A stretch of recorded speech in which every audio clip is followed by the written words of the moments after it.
As a psychotherapist, I struggle with the notion that what I'm actually involved in is mental health. And I kind of struggle with that concept around mental health because it almost implies that the people that I work with are mentally ill. And when I think of the people that I'm working with, I find it really impossible to kind of go to that place where I regard them in that way. I think instead of that, we're all kind of struggling with the human condition. We're all kind of struggling with our own respective histories and experiences and how they've impacted us. But for the most part, and I mean like overwhelmingly so, if not in all cases, when people come to me and think they might be crazy, what we eventually discover is that far from being crazy, that in actual fact, it makes perfect sense. It makes perfect sense as to why this thing that keeps showing up, that gets in our way, why it does. I just wanted to use this podcast just to kind of give an analogy, if you like. And it's not the most fitting analogy in all circumstances, but just a metaphor really to understand what I mean when I say that I don't actually think people are crazy. I think people are smart and they've done things and they've brought things into being which make absolute sense, which if anything are an act of genius. Let's just imagine that, say, you were brought up in a police state. So one of those countries where it's a real police state, maybe there's a dictator in charge and maybe there's lots and lots of secret policemen. And you don't quite know where they are, but they're everywhere and they're watching. And let's say that this dictatorship installed some really strange rules. Maybe laughter was a really punishable offence. So I don't know, if you saw something and you found it funny and you laughed, then that would be punishable in some really harsh way under this dictatorship. And maybe there are some other strange rules as well. Maybe there was a specified walk. Maybe everyone who walked, as they walked, had to really swing their arms forward and back in a very exaggerated fashion. And anybody who didn't do that, one of these secret police would spot you, and again, you'd be punished very harshly.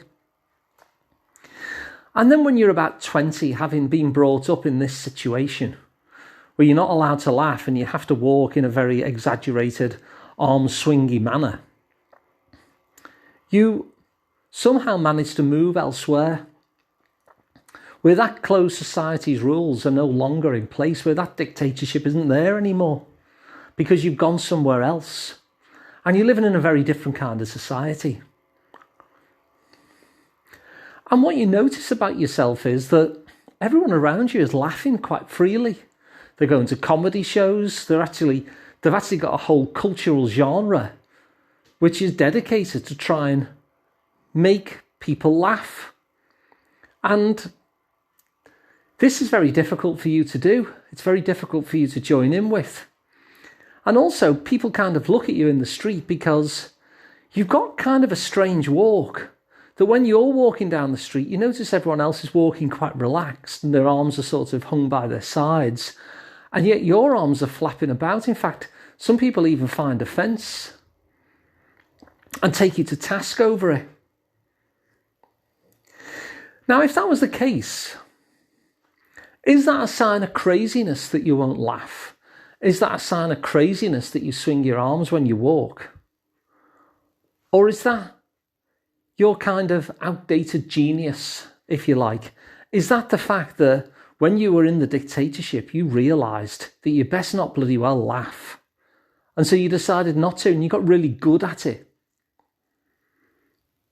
To the point where now you're in this other society where it's okay to laugh, it still feels really difficult to overcome that old programming and feel safe laughing.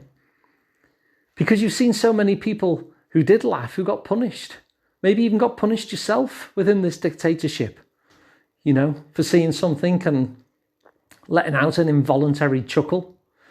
And so now, even though everyone around you is laughing, it's going to be very difficult for you too, isn't it? And is that really a sign of craziness, or does that make absolute sense? Does that make total sense that you might find it difficult to allow yourself to laugh, that it might not feel safe to let out a chuckle? Because to me, that doesn't sound crazy. That sounds smart. That sounds like somebody who grew up within a particular set of rules in that dictatorship, in that police state that they originally grew up with before they changed country and changed society. In that environment, it sounds really smart, doesn't it? And so the problem is, it's hardly ever a question of crazy. The question is more, this made sense, you were a genius, you were really smart to figure out how to get by in that environment, and now you're in a different environment and it's getting in the way of the pleasure of life. Because now you're allowed to laugh. You're not in the police state anymore. And it'd be lovely to kind of join in with everyone else and start laughing, but there's a barrier to that, a very understandable barrier to letting yourself go and laughing. It doesn't quite feel safe yet. And so I always have a kind of, a kind of rankle in some ways around the idea that as a psychotherapist, I'm involved in mental health, with all the implications that must mean I'm also dealing with mental illness. Because this doesn't sound like an illness, does it? This sounds like a genius. This sounds like somebody who has been super, super smart in figuring out their environment and figuring out what they need to do to stay safe. And I raise that as a metaphor, really, because we've all got our own experiences, we've all got our own histories, we've all got our own situations in terms of stuff that's happened in our lives, and we've all done this in the same way. I mean, a dictatorship, of course, I use as quite an extreme metaphor, but we've all done this to an extent, haven't we?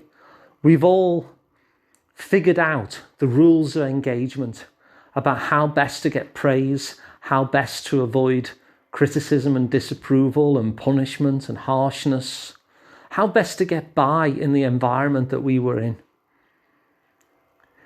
And so, if we've done that, and we must have done, mustn't we, because we've gotten this far, then that's not a sign of something that's ill or crazy. That's a sign of real smarts, real genius. And so, I think that's a helpful way of thinking about this stuff, that the stuff that we struggle with actually makes sense. And so when I'm working with someone, I always start from that standpoint of just assuming that whatever is getting in the way for the person absolutely makes sense. And then our work is to get to the point where it's just not needed anymore. Because if it's getting in the way, then what normally is the case is that there's something that was useful then that is now getting in the way.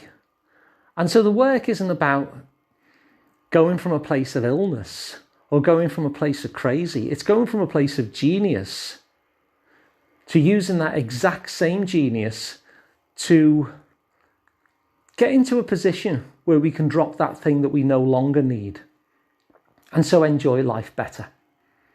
And so I just wanted to throw that out there, really, because I often have this kind of rankle, as I say, about the idea of mental health, mental illness. Am I crazy? Because the people that I work with, pretty much to a person, they make sense. And I'm guessing that the struggle that you're facing, the thing that you want to let go of, the thing that you wish was different, I'm guessing that makes sense too. And so once you understand how it has made sense and that it's no longer useful, you can then be in a position to let that go and adopt a different set of thinking, a different set of behaviours, a different set of beliefs that are more in tune with this new situation that you're in now, rather than the situation that you were in when you first formed them genius set of responses. So if you find this helpful, then please share it, because I think that distinction might help people and might help people understand that the thing that they're struggling with is actually part of their strength, really. It's a sign of their strength and abilities and resources and genius. And that in itself might just be a helpful reframe. If you want to subscribe to the podcast, then you can do. It's free from wherever you get your podcasts. You can also get the videos at sliceoftherapy.com, and you can work with me, Alun Parry, at the Liverpool Psychotherapy practice. And you can find that at liverpoolpsychotherapy.co.uk.